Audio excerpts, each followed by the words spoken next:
Hey friends, so you guys also got a pin punching board. They're very small, they're not the same size as our classroom ones, but they are sufficient to be put under a piece of paper. This is a small piece of paper that you got. So they're this size, they're about 3 by 3. You have some pin punching papers that have already been drawn on that have circles on them. Some have different sizes. Your child knows how to do this. They will put the paper down on top of the cork board. They will use a 3-finger pincher grip. And they will punch holes into the outline of the drawing. And they will do this the whole way around.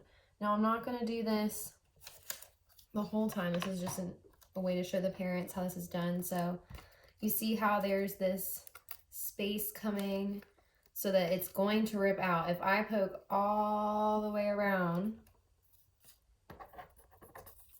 this is what it will look like. There will be a hole in my paper.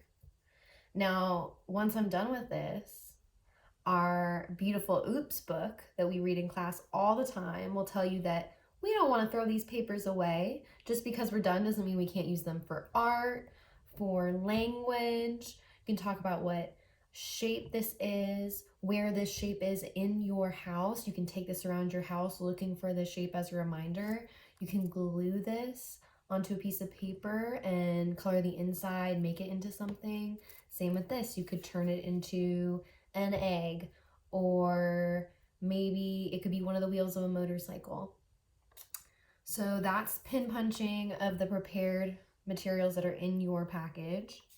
Do you notice that I kept my pin puncher over on the top right corner? So I have it point down into the cork board because, yes, that's right, it's pointy, friends. So just like our pins in class, we keep them on our cork board when we are walking, when we're not using it. It goes right into the cork board so we don't lose it, we don't step on it, we don't hurt our hands on accident. Now, you also have these plain white pieces of paper, and I know you guys are really creative, so I thought you guys could have some fun tracing different things in your house. So for example, I have a bunch of different shapes in my jewelry. I can trace that. I could trace this really awesome half oval shape. I even have this fun sun shape. It could be kind of a space theme. When it's punched out over and over again, you could turn that into a constellation or some awesome space artwork or background. But if you find like caps, you can trace those as well. Now, for example, if I'm tracing something, I could trace this little dog right here. If your child's able to do it, let them do it. And if they are really adamant about it, especially really try to let them do it because they're really excited about it and it's going to give them that extra confidence to keep going. Obviously, if mommy and daddy say no, we respect mommy and daddy, so we have to listen to that. So if they're tracing something, for instance, a cap, you'll put the cap on the paper. They will take their pencil. They will start top left, all the way down till they reach their finger. Up,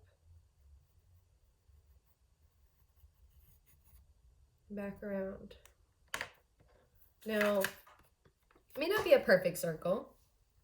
That's okay. We're not perfect.